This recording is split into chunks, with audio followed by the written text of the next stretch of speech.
Let's see if they find Ulysses or if Ulysses finds them. I think Ulysses is going to find them. Well, I think they're going to find Ulysses. Differing opinions. Okay, guys, let's see what happens. Excuse me. Chapter 61. I want to go home. You can navigate by the North Star, supposedly. Moss grows on the north side of trees, or so they say. If you are lost in the woods, you should stay where you are, and someone will come and find you, maybe. These were the things that Flora had learned about being lost from reading. Terrible things can happen to you. Not that any of it was particularly relevant here. They weren't lost in the woods. They were lost in the universe, which, according to William Spiver, was expanding. How comforting. Ulysses, shouted Tootie. Ulysses, shouted Flora. It's pointless, said William Spiver. Flora was carrying Mary Ann, and William Spiver was holding onto Tootie's shoulder. Flora hated to agree with William Spiver, but pointless seemed like an increasingly appropriate word. Her arms ached from carrying the little shepherdess. Her feet hurt, her heart hurt. Let's see, said Tootie, peering into the darkness. That's Bricknell Road up there, so we're not truly lost. I wish I could see, said William Spiver in a sad voice. You can see, said Tootie. Great Aunt Tootie, said William Spiver. I am loath, as always, to point out the obvious, but we'll do it here and now for the sake of clarity. You are not me. You do not exist behind my traumatized eyeballs. I am telling the truth, my truth. I cannot see. There's nothing wrong with you, William, said Tootie. How many times do I have to tell you that? Why did she send me away, then? Said William Spiver. His voice shook. You know why she sent you away. I do? You can't just push anybody's truck into a lake, said Tootie. It was a pond, said William Spiver. A very small pond. More of a sinkhole, actually. You cannot totally submerge somebody's vehicle in a body of water, said Tootie in a very loud voice, and expect that there aren't going to be severe consequences. I did it in a fit of anger, said William Spiver. I admitted almost immediately that it was a very unfortunate decision. Tootie shook her head. You pushed a truck into a lake? Said Flora. How did you do that? I just released the parking brake, put the truck in drive, and I... That's enough, said Tootie. We don't need a how to push a truck into a lake lecture. Sinkhole, said William Spiver. It was really a sinkhole. Wow, said Flora. Why did you do it?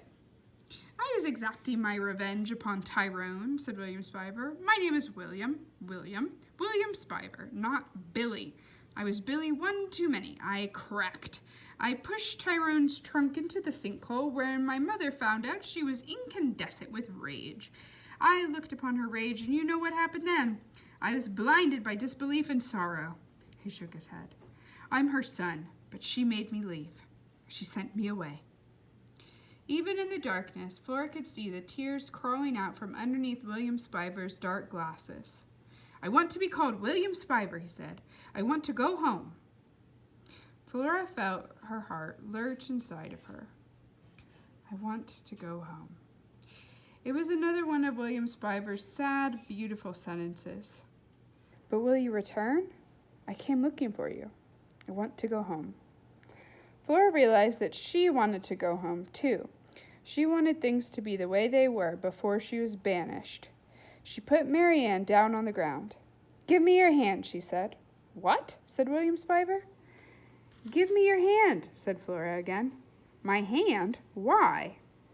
Flora reached out and grabbed a hold of William Spiver's hand, and he held on to her. It was as if he were drowning and she were standing on solid ground. According to terrible things, drowning people were desperate, out of their minds with fear.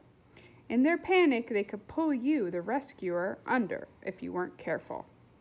So Flora held on tightly to William Spiver, and he held on tightly back. It was just like her dream. She was holding William Spiver's hand, and he was holding hers.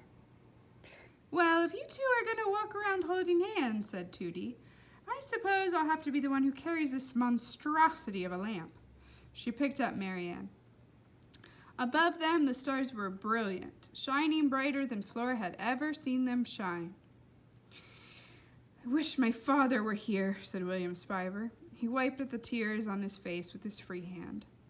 An image of Flora's father, hands in his pockets, hat on his head, smiling and saying, Holy Bagumba, in the voice of Dolores, rose up in Flora's mind.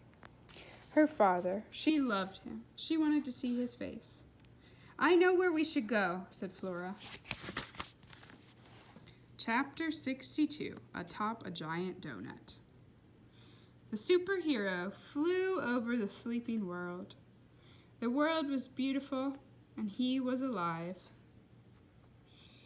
Man, there sure are a lot of houses. They sure do look alike. Also, the superhero was lost. Flora!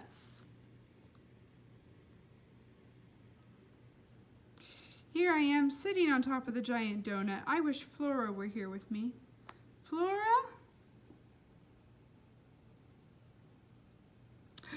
Who's that?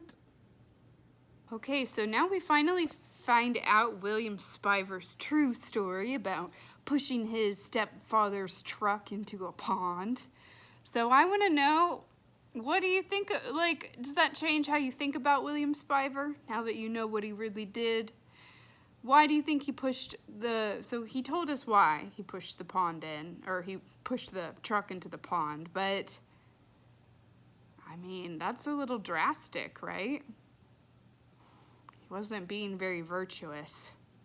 So how does that change how you think about William Spiver? Are you surprised? Were you surprised that he pushed the truck into the pond? Or, yeah, just tell me what you think about that.